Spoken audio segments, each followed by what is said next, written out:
तो बच्चों हम लोग 20 मिनट्स के अंदर इंपॉर्टेंट न्यूमेरिकल्स लगाने वाले हैं सेमीकंडक्टर के। ध्यान से पूरा वीडियो देखिएगा जिससे कोई भी न्यूमेरिकल मिस ना हो। बड़े इंपॉर्टेंट न्यूमेरिकल्स होने वाले हैं। और वीडियो पसंद आए तो इजी फिजिक्स के लिए अरविंद एकेडमी चैनल को सब्सक्राइब कीजिएगा।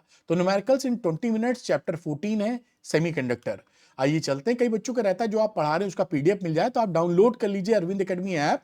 स्टोर सेक्शन में जाइए और यहां पर क्लास 12 का फ्री पीडीएफ मिल जाएगा, लेकर अपनी पढ़ाई के लिए इस्तेमाल कर सकते हैं। तो क्या करना है, अरविंद एकेडमी ऐप को डाउनलोड करना है, उसके स्टोर सेक्शन में जाकर आप अपनी पीडीएफ ले सकते हैं अगर आपको रिक्वायरमेंट है तो। चलिए न्यूमेरिकल लगाना शुरू करते हैं। ये बोर्ड में आया हुआ न्यूमेरिकल है, बहुत बेसिक है लेकिन बहुत गलती करते हैं बच्चे इसमें।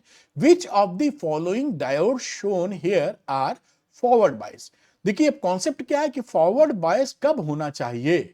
जो गलती आप कर सकते हैं, ये पीएन जंक्शन है तो आप ये पढ़ते हैं कि ये पॉजिटिव टर्मिनल पे हो पी वाला प्लस से और माइनस वाला नेगेटिव से हो। बात सही है, लेकिन इसको थोड़ा और ब्रॉडर सेंस में समझिए कि पी वाले का पोटेंशियल एन वाले से हाइयर होना चाहिए।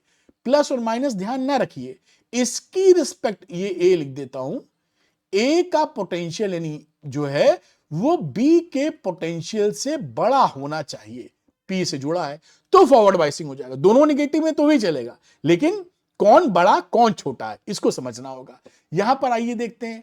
यहां पर ये देखिए पीएन जंक्शन हुआ, पीएन पी वाला -5 पे और एन वाला -10 पे। तो ये कौन सा हो गया, यही तो फॉरवर्ड बायसिंग हो गया, क्योंकि एन वाला तो और कम पे है और पी वाला थोड़ा आप देखेंगे ये ए पे। तो A option is the correct one. देख रहे हैं फॉरवर्ड बायसिंग।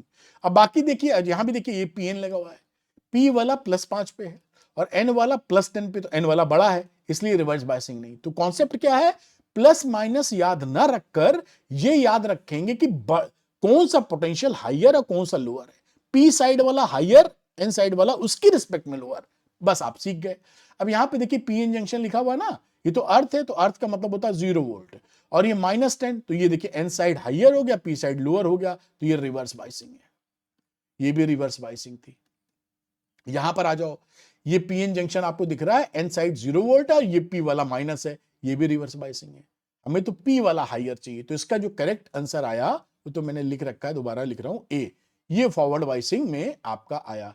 इस कॉन्सेप्ट में ये बात ध्यान रखनी जरूरी है, रट्टा इस तरीके से नहीं लगाइएगा, प्लस और माइनस में रट नहीं है। तो इस तरीके से रटिएगा कौन हाइयर है कौन लोअर है ना, सही चीज। अच्छा और देखिए, of the diode shown in the following figures which one is reverse bias. अब कॉन्सेप्ट आप समझ चुके हैं। रिवर्स बायसिंग का मतलब प्लस माइनस से नहीं लेना है हमें। अगर ए और बी टर्मिनल लिखे हैं तो रिवर्स बायसिंग का मतलब है वीए का पोटेंशियल वीबी से कम। वीबी ज्यादा है वीए से या वीए कम है वीबी से, बात एक है। अब यहां देखते हैं, ये देखिए पी लिखा है, ये एन है, तीर एरो के डायरेक्शन में पीएन जंक्शन। एन वाला कम पर है और पी वाला थोड़ा उससे कम कम है, तो ये फॉरवर्ड बायसिंग हो गया। हमें तो क्या करना है, एन साइड वाले को हाइयर रखना, यहां हाइयर नहीं है। अब ये फॉरवर्ड बायसिंग है। यहां देखिए पीएन जंक्शन, ये 0 वोल्ट है पी वाला और ये -10 है, तो ये भी फॉरवर्ड बायसिंग हो गया भाई साहब। पी वाला बड़े पोटेंशियल हाइयर पोटेंशियल पे। ये पीएन जंक्शन देखिए, इस वाले को 0 वोल्ट, पी वाला 0, एन वाला +5, ये रिवर्स बायसिंग है। देखिए क्योंकि एन वाले का जो पोटेंशियल है वो ज्यादा है पी की रिस्पेक्ट में। पकड़ा, यहां पे आ जाओ, पी एन लिख दो, पी वाला +10, एन वाला +5, फॉरवर्ड बायसिंग हो गया। तो आप समझे ना कि आपको किस तरह से पकड़ना होता है। आंसर सी है, फॉर रिवर्स बायसिंग कौन सा है। तो ये कॉन्सेप्ट आप पकड़ के रखेंगे तो ये क्वेश्चन यही नहीं, आप आगे कंपटीशन जेई मेंस और फलाना नीट वीट देते हो सब मिलते हैं, ये घूम फिर के आता रहता है। सेमीकंडक्टर इंपॉर्टेंट है। आइए अगला क्वेश्चन करते हैं।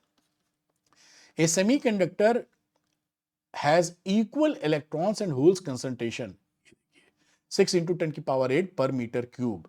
और मतलब एक तरीके से कह लीजिए कि ये इंट्रिंसिक सेमीकंडक्टर होगा जहां Ne बराबर NH हुआ करता है।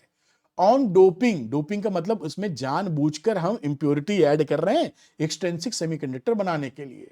With certain impurity electron concentration increases to this one, the new hole concentration. ध्यान रखिएगा, Ne × NH, ये फॉर्मूला आपके लिए काफी कारगर होता है।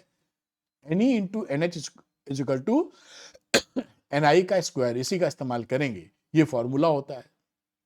अब ये तो फॉर्मूला थर्मल इक्विलिब्रियम में लगता है, लेकिन ये थर्मल जब तक दिया ना जाए आप मान लेते हो थर्मल इक्विलिब्रियम है। अब Ni की वैल्यू जब एक्सट्रिंसिक था तो 6 इंटू 10⁸ पर मीटर क्यूब थी, जो सवाल में दे रखी है। और इन Ni कब दे रखा है, जब इंप्योरिटी है। ये जो पार्ट होता है वो एक्सट्रिंसिक के लिए होता है, ये जो पार्ट होता है वो इंट्रिंसिक के लिए होता है। तो ये Ni की वैल्यू ये देखिए थमा दी है 9 इंटू 10⁻12 पर मीटर क्यूब। अब इसमें क्या दम रह गया, Ni पता है, देखो ना, Ni पता है, NH तो बच्चे बच्चे कह रहे हैं कि हम कर लेंगे, आप भी कर लेंगे। तो यहां पर देखिए NH की वैल्यू हो गई Ni का स्क्वायर अपॉन Ne।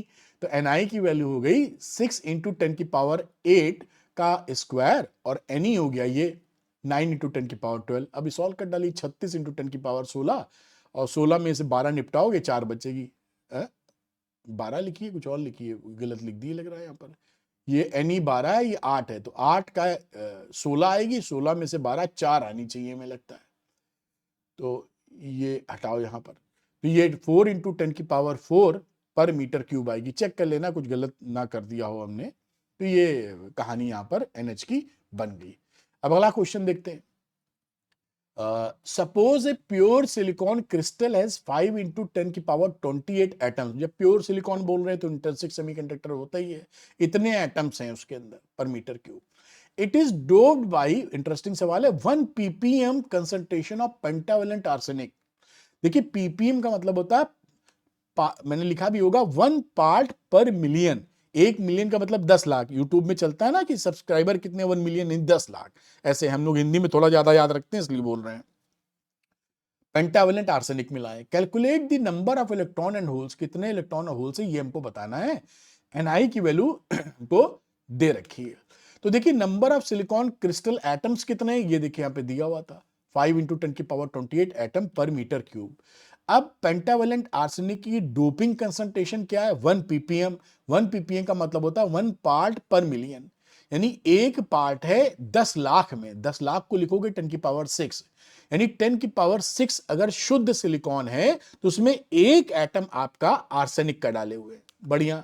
तो नंबर ऑफ इलेक्ट्रॉन्स कितने हो गए, Ne की बात करें तो Ne हो गया 5 इंटू 10⁻28 अपॉन 10⁻6। ये देख रहे हो ना, ये भाई ये था टोटल नंबर ऑफ सिलिकॉन, और इतने सिलिकॉन एटम पे एक डालना है।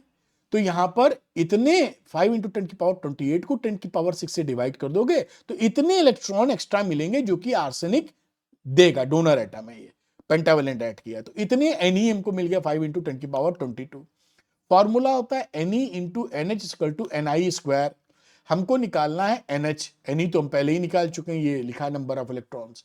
NH के लिए Ni स्क्वायर अपॉन Ne, तो 1.5 इंटू 10⁻16 का स्क्वायर, और Ne हो गया 5 इंटू 10⁻22। अब इसको सॉल्व कर लीजिएगा, तो ये सॉल्व करके वैल्यू आ जाएगी 4.5 इंटू 10⁻9 पर मीटर क्यूब। तो एक आंसर ये रहा, ये वाला, और एक आंसर ये रहा।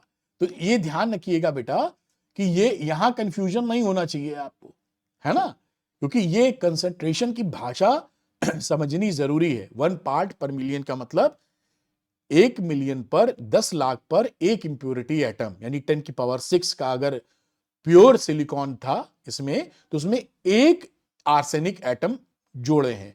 तो जितना आर्सेनिक एटम जोड़ोगे उतने ही इलेक्ट्रॉन देगा, क्योंकि एक एटम एक इलेक्ट्रॉन देता है। ये कहानी है, उम्मीद है ये बात पकड़ पाए। दूसरा क्वेश्चन देखते हैं, वेरी इंपॉर्टेंट। ये बेसिकली एनसीईआरटी एग्जाम्पलर का क्वेश्चन है, बोर्ड में कई बार पूछा जा चुका है। The circuit shown in the figure contains 2 diodes. ये देखिए D1 D2, each with A forward resistance of 30 ओम। इन दोनों का जो फॉरवर्ड रेजिस्टेंस है वो 30 ओम है। जब आइडियल डायोड्स होते हैं तो फॉरवर्ड रेजिस्टेंस 0 होता है, लेकिन आइडियल नहीं होते तो कुछ रेजिस्टेंस होता है जो उन्होंने दे रखा है। And with infinite backward resistance, यानी जो रिवर्स बाइसिंग में आ जाएगा उसका रेजिस्टेंस इनफाइनाइट हो जाएगा, यानी करंट को ब्लॉक कर देगा। If the battery is 3 volt, ये जो बैटरी लगाए हैं ये 3 वोल्ट की है, and the current through the 50 ohm resistance in ampere is, 50 ओम का मतलब है इस रेजिस्टेंस में कितनी करंट जाने वाली है। अब यहां पर पहली चीज ये देखिए कि कौन फॉरवर्ड बाइसिंग में कौन रिवर्स बाइसिंग में। ये देखिए प्लस है और ये माइनस है। ये पीएन जंक्शन ऐसे, तो पी यहां से पी, ये देखिए प्लस गया और ये माइनस पे, ये फॉरवर्ड बाइसिंग में, यानी ये करंट अलाउ करेगा। और यहां देखिए ये पीएन जंक्शन है, एन वाला प्लस से लगा, माइनस वाला पी से, ये रिवर्स बाइसिंग में। यानी इसमें कोई करंट जाएगी ही नहीं, स्टॉप कर देगा D1। तो जो करंट जानी है वो D2 से जानी है। तो D1 है रिवर्स बाइसिंग में, ये देखिए मैंने दिखाया, और D2 है फॉरवर्ड बाइसिंग में। यही इसका कॉन्सेप्ट है, बाकी सब तो मोह माया है। उम्मीद है बात पकड़ में आई होगी। टोटल रेजिस्टेंस क्या रहा, अब इस आर्म को देखिए, जहां से करंट जा रही है, जहां करंट जा रही है वहीं रेजिस्टेंस की बातचीत की जाएगी।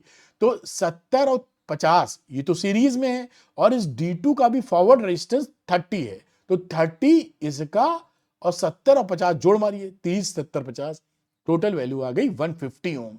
ये रेजिस्टेंस हो गया। अब V is equal to I R, तो I is equal to V upon R, 3 volt upon 150 ohm resistance, 0.02 ampere की करंट इसके अंदर से जाती हुई आपको मिलेगी। खत्म हो गया सवाल। तो इसमें जो था मेन कहानी, ये पहचानना कौन रिवर्स बाइसिंग में, कौन फॉरवर्ड बाइसिंग में। रिवर्स बाइसिंग वाला करंट को ब्लॉक कर रहा है, फॉरवर्ड बाइसिंग वाला 30 ओम रेजिस्टेंस देते हुए करंट को ओके कर रहा है, जाने दे रहा है। चलिए अगला सवाल। In the following diagram is the junction diode forward biased और रिवर्स बायस्ड। अब देखिए ये हो गया पीएन जंक्शन, ये है 0 वोल्ट और ये +5। हमने क्या बोला है कि फॉरवर्ड बाइसिंग के लिए जो सिखाया है आपको, माइनस प्लस भूल जाएंगे और हम ये समझेंगे कि ये जो ये ए वाला है और ये बी है, यानी फॉरवर्ड बाइसिंग में वीए का पोटेंशियल वीबी से बड़ा होना चाहिए, पी साइड का पोटेंशियल एन साइड से बड़ा। 0 वोल्ट ए +5, हमारी तो फॉरवर्ड बाइसिंग है ही नहीं, पी वाला कम पर है, तो ये हो गया रिवर्स बाइसिंग में। देख रहे हैं ना, 0 वोल्ट पर है, एन वाला +5 है, तो ये बेटा क्या हो गया, रिवर्स बाइसिंग में। ऐसे सवाल आएंगे जो आप प्रेम पूर्वक कर पाएंगे। अगला क्वेश्चन देखते हैं, देखिए लिखा in half wave rectification what is the output frequency if the input frequency is 50 hertz.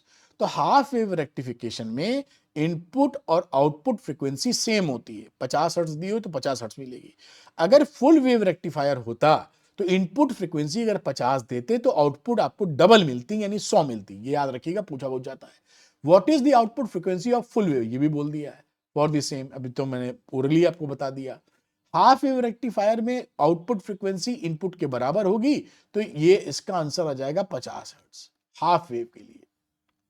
और फुल वेव रेक्टिफायर में डबल हो जाती है, तो इसका आंसर आ जाएगा फुल वेव रेक्टिफिकेशन में 100 हर्ट्ज। ये आपका आंसर हो गया। तो ये फुल वेव के लिए 100 हर्ट्ज और हाफ वेव के लिए 50 हर्ट्ज। सवाल खत्म हो जाता है ये।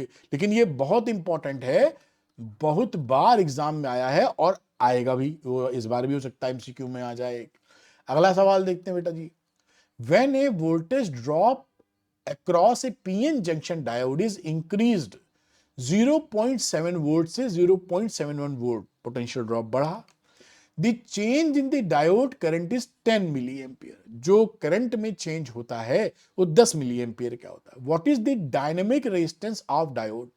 देखिए डायोड का डायनेमिक रेजिस्टेंस बोलते हैं, यानी रेजिस्टेंस बदलता जाता है, क्योंकि ये ओम्स लॉ फॉलो नहीं करता पीएन जंक्शन एक पर्टिकुलर पार्ट लेके, इसीलिए रेजिस्टेंस में आरडी लिखा जाता है, डायनेमिक रेजिस्टेंस।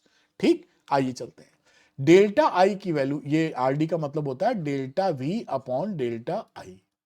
ठीक, तो डेल्टा आई 10 मिली एम्पियर बोला है, और V1 था 0.70 वोल्ट और V2 था 0.71 वोल्ट।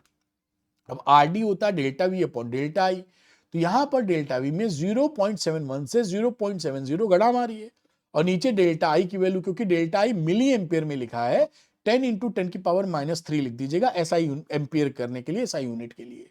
और ऊपर वैल्यू आ जाएगी, देखिए 0.01, ये बड़े आसानी से आप कर सकते हैं, 0.01, और नीचे आ गया 10 की पावर -2, क्योंकि ये 10 से मल्टीप्लाई कर देंगे, ऊपर जाएगा 100, तो ये 1 एम्पियर दिख रहा है। वेरी इजी हो गया सवाल। अब ये सवाल हम करेंगे, और ये सवाल ना मोस्ट इंपॉर्टेंट है, ये हर दूसरे तीसरे साल आपके छाप देते हैं, एनसीईआरटी का क्वेश्चन है, आता बहुत ज्यादा है। द वीआई कैरेक्टरिस्टिक एग्जांपल है एनसीईआरटी का, the VI characteristic of A silicon diode is shown in the figure. अच्छा, ये यहां पर मिली एम्पियर वाली करंट है इस एक्सिस पर, और इस एक्सिस पर वोल्टेज है। Calculate the resistance of the diode at I बराबर 15 एम्पियर। तो 15 एम्पियर ये है, देखिए 15 मिली एम्पियर, ये यहां की बातचीत हमको देनी है। तो यहां जब हम पकड़ते हैं तो हमारी V1 की वैल्यू क्या हो जाएगी, 0.7, क्योंकि हमें डेल्टा वी चाहिए होता है। यहां पर जो डायनेमिक रेजिस्टेंस की वैल्यू होती है आर डी, वो होती है डेल्टा वी अपॉन डेल्टा आई। तो डेल्टा वी का मतलब V2 माइनस V1 डिफरेंस चाहिए, और इसी तरह डेल्टा आई।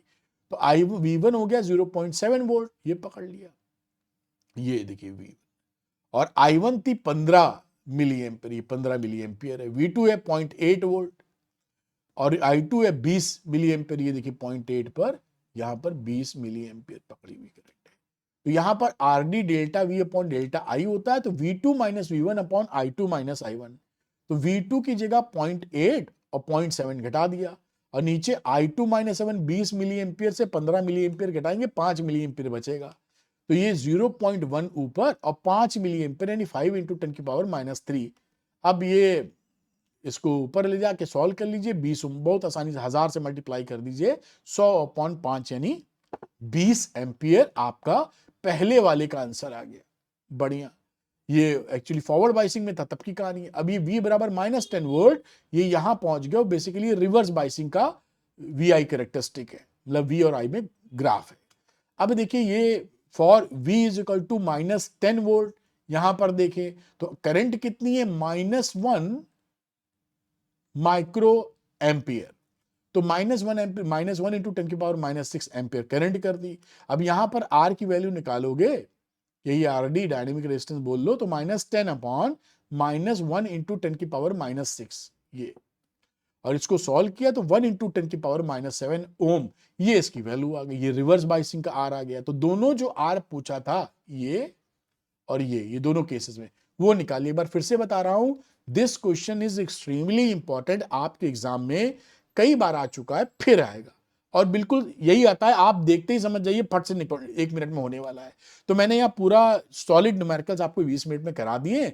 आपके क्वेश्चन प्रैक्टिस के लिए मैंने श्योर शॉर्ट क्वेश्चन बना दिए हैं, 12th PCM के श्योर शॉर्ट, 12th PCB के श्योर शॉर्ट, ऐसे ही इसी पैटर्न पर क्वेश्चन बोर्ड में पूछे जाते हैं। 25 क्वेश्चन पर चैप्टर है जो आप आसानी से लगा सकते हैं। 100% फुली सॉल्व है, तो आपको सोल्यूशन के लिए कहीं भागना नहीं है, और 100% बोर्ड टारगेटेड क्वेश्चन है। बेसिकली क्या है, ये एनसीईआरटी के इंपॉर्टेंट क्वेश्चंस, ये निचोड़ है बेसिकली एनसीईआरटी के इंपॉर्टेंट क्वेश्चंस का, इंपॉर्टेंट पीवाईक्यूज जो 10 साल में आए उसके इंपॉर्टेंट पीवाईक्यूज का निचोड़, और लेटेस्ट ट्रेंड के हिसाब से। तो ये चुनिंदा वो सवाल हैं जो लेटेस्ट ट्रेंड में है और आपको लगाने चाहिए सॉलिड प्रिपरेशन के लिए। तो जो बच्चे श्योर शॉर्ट क्वेश्चन लगाना चाहते हैं, वो अरविंद एकेडमी ऐप को डाउनलोड कर लीजिए, उसके स्टोर सेक्शन में जाकर श्योर शॉर्ट क्वेश्चन लगाकर लगा मारिए, जिससे आपकी प्रिपरेशन सॉलिड हो जाए। कम टाइम में सही क्वेश्चन लगाना ही बुद्धिमानी है। और अगर ये आपको वीडियो पसंद आया है तो लाइक और शेयर कीजिएगा। इजी फिजिक्स के लिए अरविंद एकेडमी चैनल सब्सक्राइब कीजिएगा। Thank you very much, all the best बेटा।